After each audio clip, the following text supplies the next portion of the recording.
नमस्कार प्रिय दर्शकों, मैं यश तिवारी आप सभी का बहुत बहुत स्वागत करता हूं प्रोफेशनल एस्ट्रोलॉजी पर। जैसा कि आप सभी जानते हैं, आज मैं आप सभी के सम्मुख उपस्थित हुआ हूं दी एस्ट्रोलॉजी शो के एपिसोड नंबर 27 को लेकर। दी एस्ट्रोलॉजी शो में मैं आप सभी दर्शकों के द्वारा पूछे गए प्रश्नों के जवाब देता हूं। वो प्रश्न ज्योतिष से संबंधित हो सकते हैं, पूजा पाठ से संबंधित हो सकते हैं, हमारी जन्म कुंडली की प्लैनेटरी पोजीशन से संबंधित हो सकते हैं, किसी भी तरह के ज्योतिषीय उपाय से संबंधित आपकी जन्म कुंडली की कोई राजयोग कोई दुर्योग के विषय में आप जानना चाहते हैं, या कोई भी प्रश्न ऑकल्ट साइंस की फील्ड से रिलेटेड जो कि आपके मन में उत्पन्न होता है, उन सभी प्रश्नों के उत्तर आप इस कार्यक्रम के माध्यम से मुझसे पा सकते हैं। क्या करना होगा आपको अपने प्रश्न को पूछने के लिए? इसी वीडियो के कमेंट सेक्शन में जाकर के अपने नाम के साथ में अपने प्रश्न को दे दीजिए। जैसे ही दी एस्ट्रोलॉजी शो का नेक्स्ट एपिसोड आता है, मैं आप सभी दर्शकों के द्वारा पूछे गए प्रश्नों के जवाब को लेकर के उस एपिसोड में उपस्थित हो जाऊंगा। अब हम बिना विलंब किए आज के इस कार्यक्रम की शुरुआत करते हैं। उसके भी पहले यदि आप इस कार्यक्रम को देखते हैं और अगर आपको कार्यक्रम पसंद आता है तो आप इस वीडियो को लाइक करिए, साथ ही साथ इस चैनल को सब्सक्राइब करिए, ताकि इन फ्यूचर जो भी कंटेंट मेरे द्वारा इस चैनल पर अपलोड किया जाता है उसका नोटिफिकेशन आपको मिलता रहे। आज के इस कार्यक्रम का जो पहला प्रश्न है वो है नवीन वर्मा जी का। इन्होंने लिखा है कि अगर स्कॉर्पियो लग्न में शनि 5th हाउस में वक्री हो तो क्या होगा। ये इनका पिछला प्रश्न था, उसी के आगे इन्होंने लिखा हुआ है कि स्कॉर्पियो लग्न है, गुरु 2nd हाउस में है, गुरु से सैटर्न केंद्र में है यानी 5th हाउस में, वो वक्री हैं, उनके साथ केतु भी है 5th हाउस में, 11th हाउस में राहु है और बुध कंजक्शन में 10th हाउस में सन है और 9th में वीनस मार्स है। तो क्या जुपिटर 2nd हाउस में जो है वो वाक सिद्धि योग है। कभी कभी बातें सच हो जाती हैं, सारी नहीं लेकिन कभी कभी। कोटि कोटि प्रणाम इन्होंने लिखा है जी। द्वितीय भावस्थ जो गुरु होते हैं स्वराशि के अगर हैं तो कहीं ना कहीं वाक सिद्धि का योग तो बनाते हैं, परंतु वाक सिद्धि में भी कभी कभी जो बातें सच हो जाती हैं। तो उस वाक सिद्धि का जो योग मिला है, उस योग को आपको अपनी साधना के द्वारा बढ़ाना होता है। पंचम भाव में जो वक्री शुक्र है वो इसके पिछले एपिसोड में बता दिया गया था। तो अगर आप साधना करते हैं तो आपके द्वारा कही गई बातें जो है वो घटित तो हो सकती हैं, वो इस बात के योगों को प्रदर्शित करता है। परंतु यदि आपके द्वारा कोई भी कही गई बात अगर सच हो रही है तो इसका मतलब उस बात के सच होने में आपका बहुत बड़ा पुण्य सहयोगी है। तो यदि आप कुछ बात बोलते हैं, किसी को दुआ देते हैं, किसी को बद्दुआ भी देते हैं, जिसको हम आशीर्वाद के नाम से जानते हैं दुआ को, और बद्दुआ को तो बद्दुआ के नाम से ही जाना जाता है, उसमें आपके बहुत बड़े पुण्य का क्षय होता है।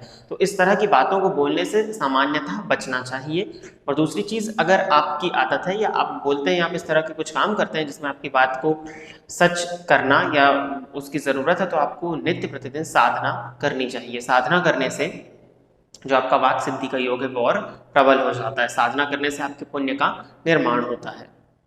आगे बढ़ते हैं। अगला प्रश्न जो है ये कृष्ण लोध जी का है। इन्होंने लिखा है, सर किस धरण का मोती सबसे अच्छा काम करता है। मोती के भीतर जो काले टाइप का नेक्टर होता है वो मोती में ज़्यादा होने से क्या अच्छा होता है। देखिए, मोती सिंपली बहुत वैरायटीज़ मोती की आती हैं, लेकिन साउथ सी का जो मोती होता है वो बहुत अच्छा माना जाता है। थोड़ा सा महंगा आता है, उसकी क्वालिटी बहुत ज़बरदस्त होती है और वो बहुत अच्छा रिजल्ट देने वाला होता है। बाकी अन्य प्रकार के बहुत से प्रकार के मोती आते हैं, परंतु ये जो आपका नेक्टर वाला प्रश्न है, ये तो काला नेक्टर, ये मुझे नहीं पता, ये मेरी समझ से परे है।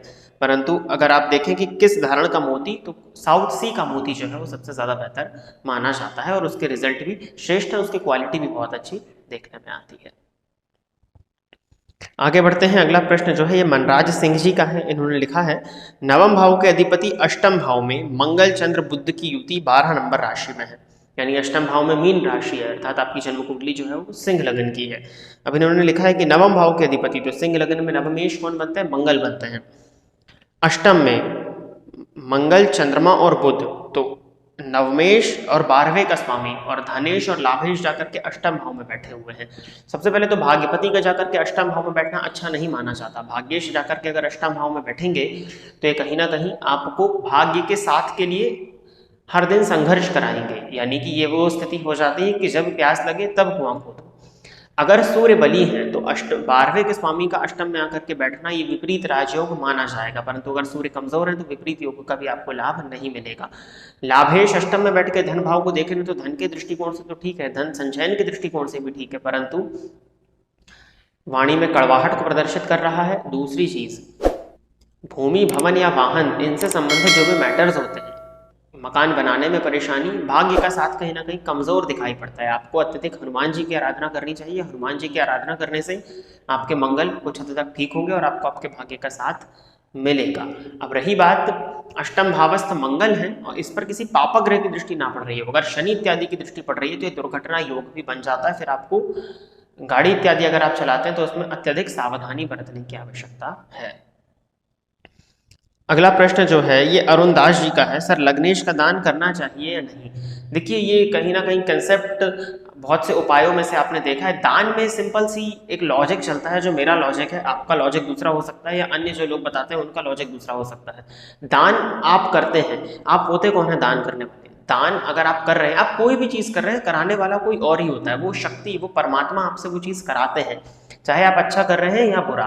जी आपका विवेक है, उससे आप सोच के कर रहे हैं। रही बात किसी चीज़ को कुछ दान करने की, तो दान आप अपने पास से नहीं कर रहे, आप क्या लेकर के आए थे और क्या लेकर के जाएंगे। तो आप कुछ लेकर के तो आए नहीं थे, आप चीज़ों को दान कर रहे हैं। अब रही बात लग्नेश के दान करने की, तो आप बिल्कुल दान कर सकते हैं। उससे ऐसा नहीं है कि आपका लग्नेश कमज़ोर हो जाएगा या पीड़ित हो जाएगा या आपके लग्नेश का प्रभाव आपको नहीं मिलेगा। आप किसी भी चीज़ का दान कर सकते हैं, ऐसा नहीं है कि आप अपने कारक प्लैनेट्स का दान नहीं कर सकते। जी जो भी प्लैनेट्स बुरे होते हैं उनके दान को, या जो बुरा रिजल्ट कर रहे होते हैं, जैसे सूर्य नीच राशि में तो गुड़ या गेहूं का दान बताया जाता है, तो आप लग्नेश की भी चीज़ों का दान कर सकते हैं। आप मान लीजिए कि अगर आप कर्क लगन के हैं, तो अगर आपके कोई घर में आएगा तो आप उसको पानी नहीं पिलाएंगे क्या, क्योंकि आपके चंद्रमा इसको जल को प्रदर्शित करते हैं, तो पानी नहीं पिलाएंगे, आप प्याऊ नहीं लगवाएंगे क्या।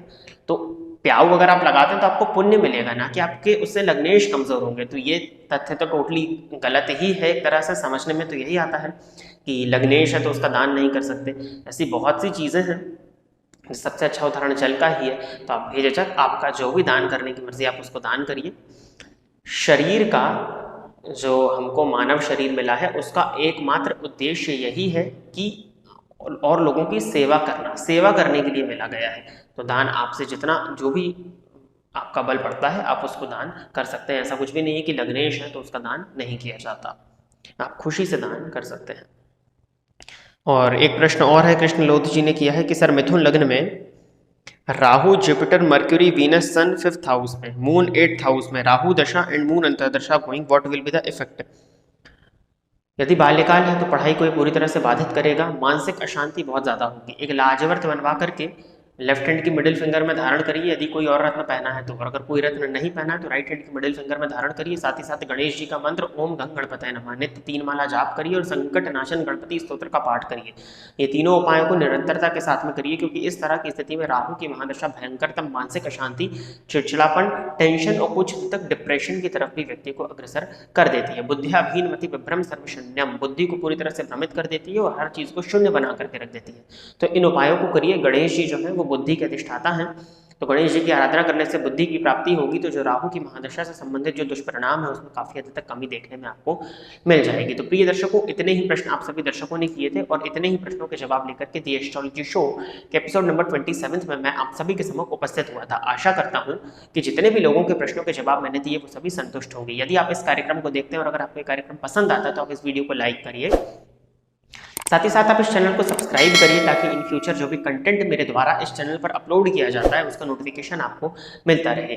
यदि आप भी अपने प्रश्न को इस कार्यक्रम में सम्मिलित कराना चाहते हैं तो इस वीडियो के कमेंट सेक्शन में जाकर के अपने नाम के साथ में अपने एक प्रश्न को, स्पेसिफिक प्रश्न को दे दीजिए। आज के लिए बस इतना ही रखते हैं। नमस्कार।